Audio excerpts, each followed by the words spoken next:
میں نے نور جہاں کا رشتہ بڑی مشکل سے حاصل کیا تھا۔ اس کے پاس جانے کو میں بے تاب تھا، مگر شادی میں لوگوں میں گھرا بیٹھا تھا۔ پھر اچانک مجھے محسوس ہوا کہ اماں مہمانوں کو جلدی ہی رخصت کر رہی ہیں۔ آہستہ آہستہ کر کے سب لوگ ہمارے گھر سے چلے گئے، صرف بڑے ماموں اور ان کے بیٹے رہ گئے۔ مجھے بڑی پریشانی ہوئی کہ اماں نے ایسا کیوں کیا۔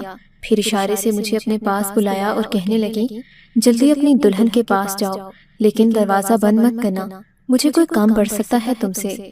اماں کی بات سن کر دل بھج سا گیا۔ اماں، یہ کیا بات ہوئی؟ آپ کو میرا ذرا خیال نہیں؟ میں نے منہ بناتے ہوئے کہا، بیٹا جو کہہ رہی ہوں وہی کرو، دروازہ بند مت کرنا۔ اماں نے مجھے ایک بار پھر تنبیہ کی۔ اچھا ٹھیک ہے اماں، نہیں کرتا۔ میں نے اماں سے کہہ تو دیا، مگر دل میں سوچ لیا تھا کہ نور جہاں کے قدموں میں اپنا دل رکھ دوں گا۔ دروازہ کھولا تو یہ دیکھ کر حیرت کی انتہا نہ رہی کہ سامنے نور جہاں نہ تھی۔ میں کمرے میں ادھر ادھر نظریں دوڑانے لگا، مگر پھر میری نظر سامنے پڑی۔ میں نور جہاں کو لال رنگ کے حجلہ عروسی میں تصور کر بیٹھا تھا، مگر یہ کیا، اس نے تو کالے رنگ کی چادر اوڑھی تھی اور کپڑے بھی انتہائی معمولی سے تھے۔ لگ رہا تھا کہ وہ اس شادی سے خوش نہیں ہے۔ اس کا سر جھکا ہوا تھا اور چہرے پر گھونگھٹ ڈالا ہوا تھا۔ میری ساری خوشی ایک لمحے میں جھاگ کی طرح بیٹھ گئی۔ نور جہاں، میں نے دروازے سے ہی آواز لگائی، کیا آپ اس شادی سے خوش نہیں ہیں؟ نہیں، میں اس شادی سے بہت خوش ہوں، اس نے سر جھکا کر کہا۔ تو پھر یہ سب کیا ہے؟ میں نے الجھے لہجے میں پوچھا۔ آپ کی امی کا حکم ہے کہ میں یہی کپڑے زیب تن کروں، اور کوئی وجہ نہیں۔ تو کیا میں تمہیں دلہن کے روپ میں دیکھ بھی نہیں سکوں گا؟ میں نے غصے سے کہا۔ ابھی امی سے بات کرتا ہوں۔ نہیں، آپ کو میری قسم، آپ ان سے کچھ مت کہیں، آ کر دو چار باتیں ہی کر لیں مجھ سے۔ آپ کہیں گے تو میں بعد میں آپ کو یہ تیاری کر کے دکھا دوں گی، مگر ابھی مان جائیں پلیز۔ اس نے پیار سے کہا تو مجھے مجبوراً بیٹھنا ہی پڑا۔ پھر دروازہ بند کرنے لگا تو اس پر بھی روک دیا۔ آپ کی امی نے منع کیا ہے، ابھی دروازہ مت بند کیجیے۔ نور جہاں بھی عجیب باتیں کر رہی تھی۔ تم نے کیا اماں لگا رکھی ہے؟ تمہاری شادی مجھ سے ہوئی ہے یا اماں سے؟ میں اب بھرپور غصے میں آ گیا۔ شادی والا گھر تھا، ادب آداب کا خیال تو رکھنا تھا۔ سوچا کہ اماں کے حکم کا بھی مان رکھ لیتا ہوں۔ میں نے دروازہ بند نہ کیا۔ ابھی تھوڑی دیر گزری تھی کہ اماں نے دروازے پر زوردار دستک دی۔ میں تو گھبرا ہی گیا، جیسے کوئی بڑا طوفان آ گیا ہو۔ اماں، دروازہ کھلا ہے، بند نہیں کیا میں نے بیزاری سے کہا۔ یہ سنتے ہی اماں تیز تیز بھاگتی میری طرف آئیں۔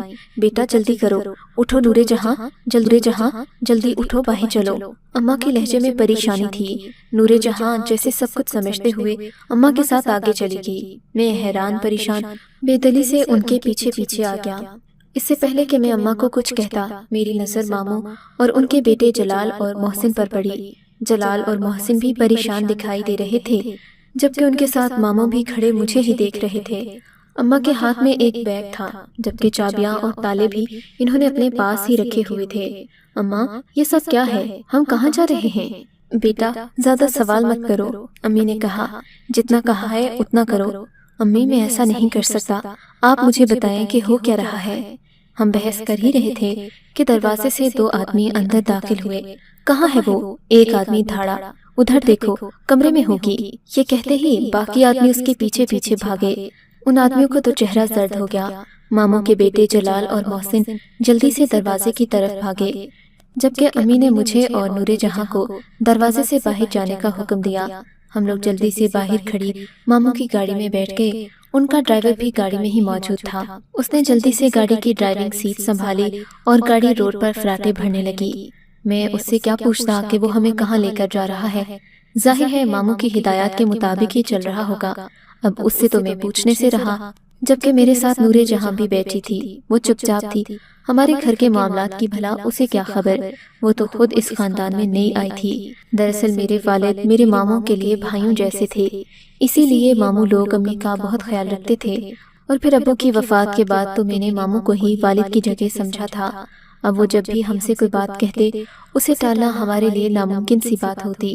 میں گاڑی میں چپ چاپ بیٹھا تھا، اتنے میں محسن کی کال آئی۔ اس نے امی سے بات کروائی۔ امی کہہ رہی تھی کہ میں پریشان نہ ہوں، وہ لوگ بھی دوسری گاڑی میں ہمارے پیچھے آ رہے ہیں۔ امی کی بات سن کر مجھے کچھ حوصلہ ہوا۔ فون پر زیادہ بات نہیں ہو سکتی تھی۔ امی نے بس اتنا بتایا کہ ہم ماموں کے گھر جا رہے ہیں، اور ماموں کا گھر یہاں سے 6 گھنٹے کی مسافت پر تھا، یعنی پوری رات سفر میں گزرنا تھی۔ میرا دل سخت ناراض تھا۔ اماں نے مجھے کچھ بھی نہ بتایا۔ میں سر جھکائے بیٹھا رہا۔ ساری رات سفر میں کٹ گئی، وہ حسین رات جب میاں بیوی ایک دوسرے سے ہزاروں وعدے کرتے ہیں، ساتھ جینے مرنے کی قسمیں کھاتے ہیں، یوں سفر میں کٹ گئی۔ مجھے اس کا بڑا قلق تھا۔ فجر کی آذانیں ہو رہی تھیں کہ ہم ماموں کے آبائی گاؤں پہنچے۔ ڈرائیور نے گاڑی کھڑی کی اور خود اندر چلا گیا۔ میں نے نور جہاں کو گاڑی سے اترنے کا کہا۔ سامنے ماموں کی بہویں کھڑی تھیں، وہ ہمیں مہمان خانے میں لے گئیں۔ یہ مہمان خانہ انتہائی نفاست سے سجا ہوا تھا۔ ہم جب بھی ماموں کے گھر آتے، یہ کمرے ہمارے استقبال کے لیے موجود ہوتے۔ میں نے نور جہاں سے کوئی بات نہ کی۔ سچ پوچھیں تو اس پر بھی میرا دل خفا تھا کہ اس نے اتنی حسین رات برباد کر دی اور اماں کے کہنے پر کالا جوڑا پہن کر بیٹھ گئی۔ خیر تھوڑی دیر کے بعد ماموں کی بہوؤں نے ہمیں کھانا لا کر دیا، جو کہ شاید ماموں کی ہدایت پر پہلے ہی تیار کیا گیا تھا۔ کھانا کھانے کے بعد میں نماز پڑھنے مسجد چلا گیا، جبکہ نور جہاں کمرے میں ہی بیٹھی رہی۔ نماز کے بعد میں نے اللہ تعالیٰ سے سب کی خیریت کی دعا کی۔ آدھے گھنٹے کے بعد جب میں گھر لوٹا تو امی اور ماموں لوگ بھی آ چکے تھے۔ ماموں اپنے کمرے میں چلے گئے، جبکہ محسن اور جلال ابھی باہر ہی موجود تھے۔ امی ماموں کی بہوؤں کے ساتھ مصروف ہو گئیں۔ مجھ سے کہنے لگیں، بیٹا تم جا کر اپنے کمرے میں آرام کرو، صبح اس بارے میں بات ہوگی۔ فی الحال تم نور جہاں کو تسلی دو، اس کے لیے اتنی دور آنا یقیناً تکلیف کا باعث بنا ہوگا۔ تم جاؤ بچی کا دل بہلاؤ۔ امی کے کہنے پر ناچار مجھے آنا ہی پڑا۔ کمرے میں آیا تو نور جہاں مصلی پر بیٹھی رو رہی تھی۔ مجھے اس کے رونے کی وجہ سمجھ میں نہیں آئی۔ میں اس کا انتظار کر رہا تھا کہ وہ نماز سے فارغ ہو تو اس سے کوئی بات کروں، مگر اس کی دعائیں لمبی سے لمبی ہوتی جا رہی تھیں۔ وہ نماز سے فارغ ہی نہ ہوئی۔ تنگ آ کر میں بھی سو گیا۔ صبح 10 بجے تک سوتا رہا۔ رات ساری سفر میں گزر گئی تھی۔ آنکھ کھلی تو گھر میں کوئی بھی موجود نہیں تھا۔ ماموں کی بڑی بہو جمیلہ نے مجھے ناشتہ لا کر دیا۔ بولی، سب لوگ سفر کے تھکے ہوئے آئے ہیں، ابھی تک کوئی بھی نہیں اٹھا، آپ بھی سو جائیں، کچھ دیر آرام کریں، دوپہر کے کھانے پر ملاقات ہوگی۔ ماموں کی بہو جمیلہ بہت خوش اخلاق خاتون تھیں۔ میں نے ان سے دو چار باتیں کی اور کمرے میں آ گیا۔ نور جہاں ابھی تک سو رہی تھی، باقی سب لوگ بھی اٹھے نہیں تھے۔ میں بھی واپس بستر پر لیٹ گیا۔ جانتا تھا کہ ابھی مجھے اس حقیقت کا نہیں پتہ چلے گا جس کی وجہ سے کل رات ہم سب اس قدر تکلیف میں مبتلا رہے، اور امی نے مجھے کچھ بتایا بھی نہیں۔ دوپہر کے کھانے پر ماموں، امی، محسن، جلال، جمیلہ اور شاہینہ بھی بیٹھی ہوئی تھیں۔ جمیلہ اور شاہینہ نے کھانے پر رونق لگا دی، مگر ماموں کی سنجیدگی دیکھ کر وہ بھی خاموش ہو گئیں۔ ماموں سخت غصے میں تھے۔ تب انہوں نے مجھ سے کلام کیا، بیٹے تم نور جہاں کو کیسے ملے ہو اور تم اس کے خاندان کو جانتے ہو کیا؟ ماموں نے بڑی سوچ سمجھ کر سوال کیا۔ امی ان کی طرف دیکھ رہی تھی جیسے انہیں روکنا چاہتی ہوں۔ نہیں ماموں جان، اس کے آگے پیچھے کوئی نہیں ہے، بس ایک ماں ہے۔ اس کے بابا 2 سال پہلے کسی حادثے میں فوت ہو گئے تھے۔ ان کی جان چلے کے بعد یہ لوگ دوسرے محلے میں شفٹ ہو گئے، کیونکہ بڑا گھر بیچنا پڑا، گھریلو اخراجات کے لیے رقم نہ تھی۔ ماں اور بیٹی کے پاس صرف رہنے کی جگہ تھی، گھر کا کھانا پینا پورا کرنے کے لیے ان کے پاس نوکری بھی نہ تھی۔ تبھی بڑا گھر بیچ دیا، رقم بینک میں ڈلوا دی اور خود اس سے گھر کا خرچہ چلانے لگیں۔ بس یہی مختصر سا تعارف ہے۔ بیٹے تم نے بہت جلدی ہی یقین نہیں کر لیا ان لوگوں پر؟ میرا مطلب ہے کہ تم نے اس کے بارے میں پوچھ گچھ نہیں کی کہ نور جہاں کا خاندان کون ہے، یہ لوگ کہاں سے آئے ہیں؟ نہیں ماموں جان، اس کی کبھی ضرورت پیش نہیں آئی۔ پھر میری نظریں ان کے عقب پر ٹک گئیں جہاں دور سے نور جہاں نظر آ رہی تھی۔ ماموں سمجھ گئے کہ وہ اٹھ گئی ہے، تبھی خاموش ہو گئے۔ نور جہاں ہاتھ دھو کر سب کو سلام کر کے کھانے کی ٹیبل پر آ کر بیٹھ گئی۔ کھانے کے دوران خاموشی سی چھائی رہی۔ کھانے کے بعد میں اماں کو لے کر دوسرے کمرے میں چلا گیا۔ اماں یہ کیا معاجرہ ہے؟ کل رات سے آپ پہیلیاں بھجوا رہی ہیں، مجھے بتایا بھی نہیں کہ آخر کیا بات ہے؟ اب کیا نور جہاں کو ہمیشہ کالے کپڑے ہی پہنا کر رکھیں گی؟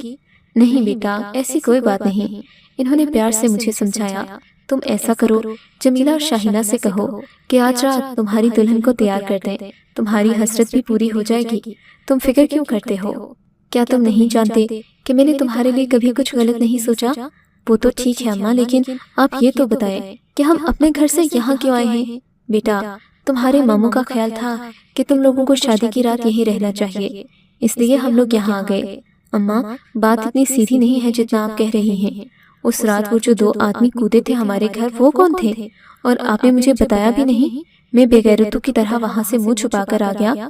بیٹا، اس میں بے غیرتی اور ہوش مندی سے کام لینا چاہیے۔ تمہاری ضرورت نہیں تھی تو میں نے تمہیں یہاں بھیج دیا، اور رہی بات ان لوگوں کی، تو وہ تو گھر میں نہ جانے کہاں سے گھس آئے، شادی والا گھر دیکھ کر چوری کرنے آئے ہوں گے۔ اور پھر تمہارا دن اتنا خاص تھا، تبھی میں نے تمہیں منع کیا، تبھی میں نے تمہیں کہا تھا کہ نور جہاں کو لے کر یہاں سے نکل جاؤ۔ دیکھو بیٹا، کچھ بھروسہ نہیں ہوتا، یہ چور چکے دلہن کا زیور اتروانے کی خاطر بڑے بڑے قتل کر دیتے ہیں، اسی لیے میں ڈر گئی تھی بیٹا۔ اچھا، اور آپ نے نور جہاں کو کالے کپڑے پہننے کو کیوں کہا؟ اس کی وضاحت ہے آپ کے پاس؟ میرا لہجہ اب اونچا ہو رہا تھا۔ بیٹا سمجھا کرو، نور جہاں بہت خوبصورت بچی ہے، میں نے اس سے پہلے بھی کئی دلہنوں کو نظر لگتے دیکھا ہے۔ بیٹا، نظر بڑی بری چیز ہے۔ نور جہاں مہمانوں کے جھرمٹ میں بیٹھی بہت خوبصورت لگ رہی تھی، تبھی میں نے اسے کالی چادر اڑا دی، کالی چادر میں نہا دی۔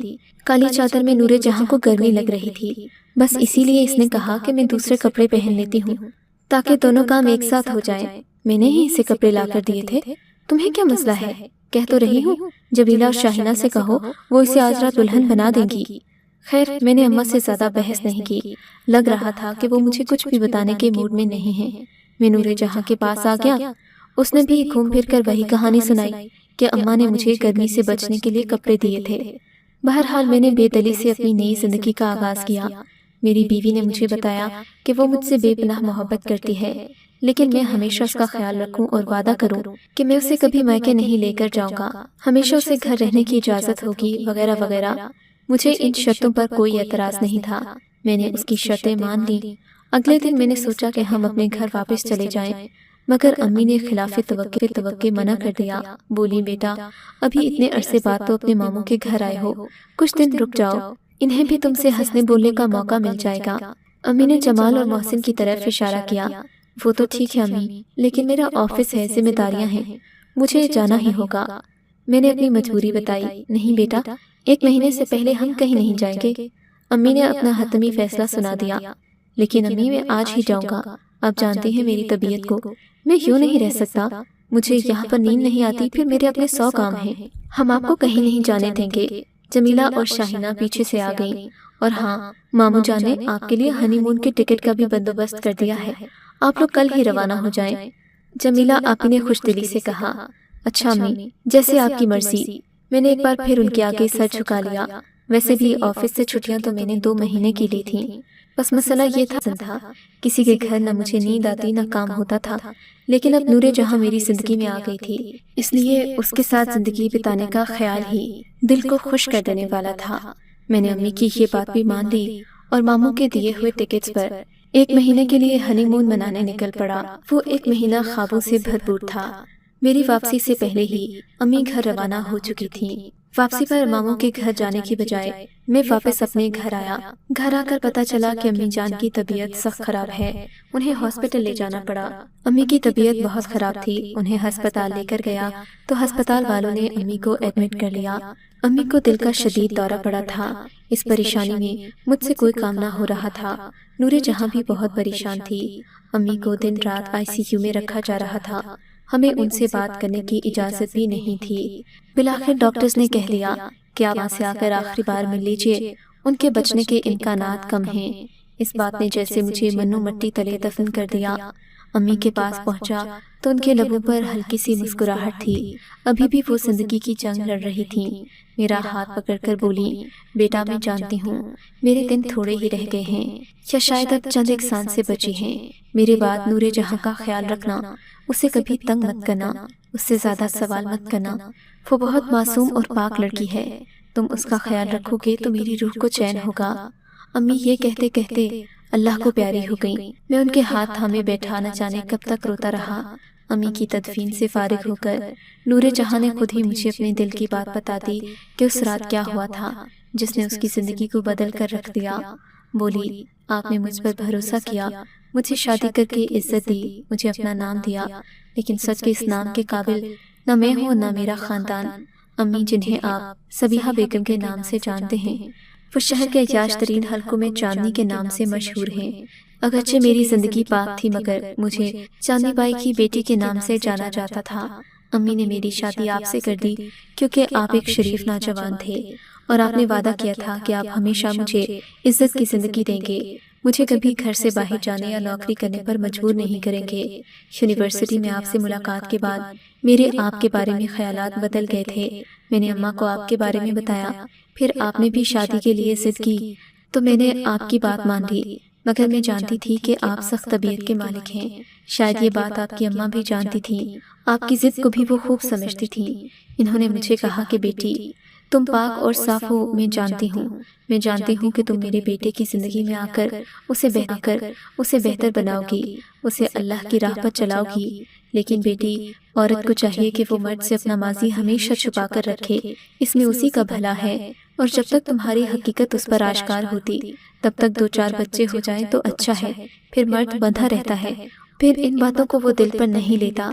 تم اس کی محبت ہو، کوشش کرنا کہ اس کا دل جیت لو۔ آپ کی ماں نے مجھے قسم دی کہ میں اپنی حقیقت آپ کو نہ بتاؤں، مگر شادی کی رات ہی ہمیں کسی طرح اطلاع ملی کہ مجھے شادی کے فنکشن سے اغوا کرنے امی کے کچھ واقف کار آ رہے ہیں تاکہ وہ میری جوانی سے اپنی کوٹھی کی رونق بڑھا سکیں۔ آپ کی ماں کو جب خبر ہوئی تو انہوں نے مجھے کالے کپڑے پہنا دیے تاکہ وہ لوگ مجھے پہچان نہ سکیں، اور پھر آپ کو اور مجھے ماموں کے گھر بھیج دیا تاکہ وہ لوگ وہاں تک نہ پہنچ سکیں۔ انہوں نے مجھے بہت پہلے ہی کالے کپڑے پہننے کا کہہ دیا تھا۔ ان کا خیال تھا کہ کسی نے جھوٹی اطلاع دی ہے، وہ لوگ ایسا نہیں کریں گے، مگر احتیاطاً مجھے کالے کپڑے پہنا دیے کہ فوراً آتے ہی وہ کوئی ہنگامہ کھڑا کر کے مجھے نہ لے اڑیں۔ اور جب وہ لوگ آ گئے تو اماں کو یقین ہو گیا تھا کہ یہ وہی لوگ ہیں جن کے بارے میں ہمیں اطلاع ملی ہے۔ خدا کا شکر کہ آپ نے زیادہ ہنگامہ نہیں کیا اور ہم آپ کے ماموں کے گھر چلے گئے، ورنہ میں آج نہ جانے کہاں ہوتی۔ نور جہاں نے مجھے اپنی کہانی تو سنا دی، مگر میں اپنی اماں کی قسم کی وجہ سے اسے کچھ نہ کہہ سکا، ورنہ اتنی بڑی بات چھپانے پر میں کسی اور عورت کو کبھی معاف نہ کرتا۔